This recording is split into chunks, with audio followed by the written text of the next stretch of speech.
Hello YouTube and welcome back into another Dare to Game video. Today we're playing Kingdom Come Deliverance and we're doing another fan requested armor guide. This one is the Skalitz Knight and it was requested by Vinicius Ticinelli de la Coletta. I really hope I got that name right. I wrote it down as VTDC because that was a really long username. But in any case, this was a fully fleshed out suit of armor that this person has asked that I recreate and show, and so I have done so, exactly as instructed.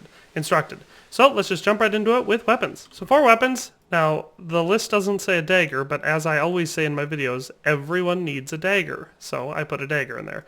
And then the noble sword and the Skalitz shield. And the specific request was for the one that you get from the DLC, and I assume that the comment was referring to the Women's Lot DLC, where Teresa will give you this shield. So it's also my favorite Skalitz shield, so it makes sense that it would be the one. And then of course we have the noble sword, which is basically just a shrunk down version of Herod's sword. I believe this is the sword that Sir Divish uses, so a very, very good sword stat-wise and a very cool looking sword. So definitely a good combo choice there. So let's move on to clothing. So for clothing, we start with the heraldic neck chain, which makes sense as a knight. Golden spurs, same thing, makes sense as a knight. Bianca's ring, that's a solid choice there because it's from Henry's once unrequited love, Bianca, so that makes sense. Sir Radzig's hood, the best hood in the game, or at least best looking in my opinion. And also it is, you know, the colors of the liege lord of Skalitz, Sir Radzig, so that one makes perfect sense. Red and yellow hose, obvious choice, Skalitz colors. Lords of Lipa Porpont, definitely a unique choice there. It's got a very unique look to it, so I use this one sometimes in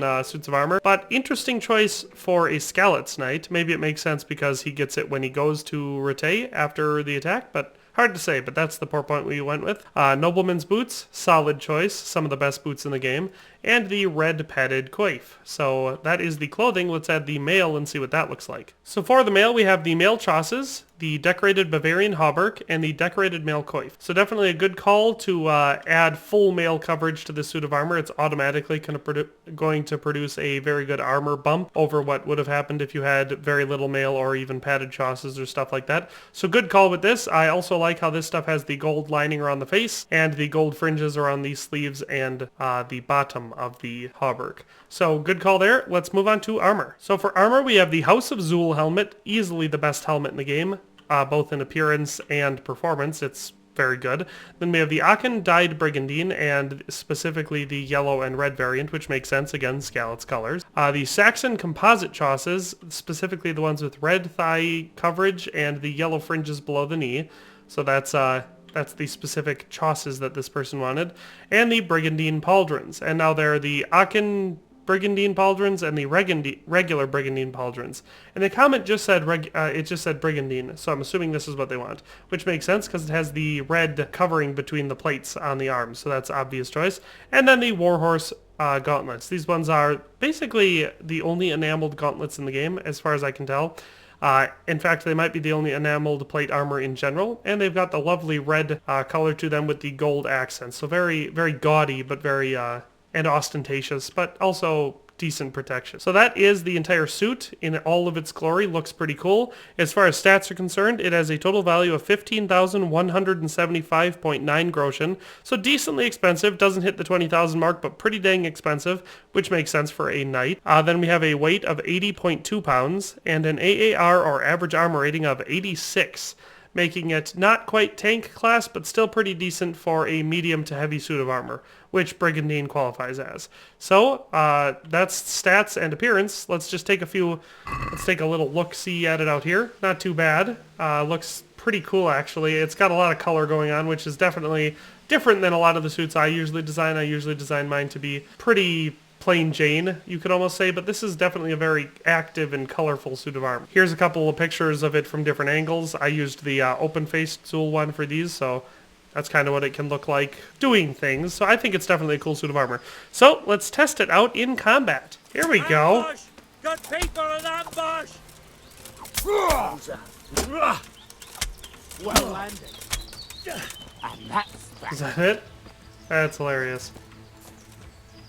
Well, we're going to keep going to where we were going, but it was just fun that on the way we spotted some extra people to fight. Oh, never mind. There are a couple more. I never. The pig turns out for the slaughter. Hey, buddy.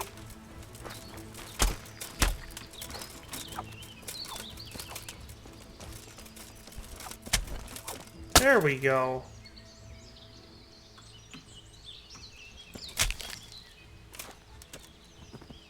just want to take out the dogs first. Whoa, is this guy shooting me? That is uncool, human buddy. There we go.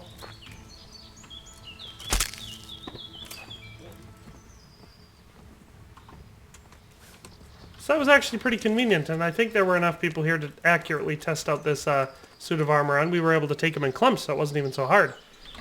So let's take a look. Very little damage or scuffing, which makes sense, because I think the only time I got hit was an arrow to the shield. Just a little bit of blood, so that's pretty awesome. So, definitely a cool suit of armor, very cool looking, and performs pretty well in combat. I mean, that's not... I didn't really get into any head-on-head combat there, but we were able to kill some humans, and in the end, isn't that what it's really all about? So, thanks for watching. I hope you liked it, etc., etc. Thank you for the video request, VTDC. Not going to try that name again. In any case, thanks for watching, and we'll see you next time. Thanks for watching another Dare to Game video. If you liked this video, please leave a like and a comment. If you haven't already, be sure to subscribe to the channel. If you like my content and would like to support this channel, consider becoming a member today for as little as $1.99 a month. It makes a huge difference. But in any case, thanks for watching and have a nice day. I'll see you next time.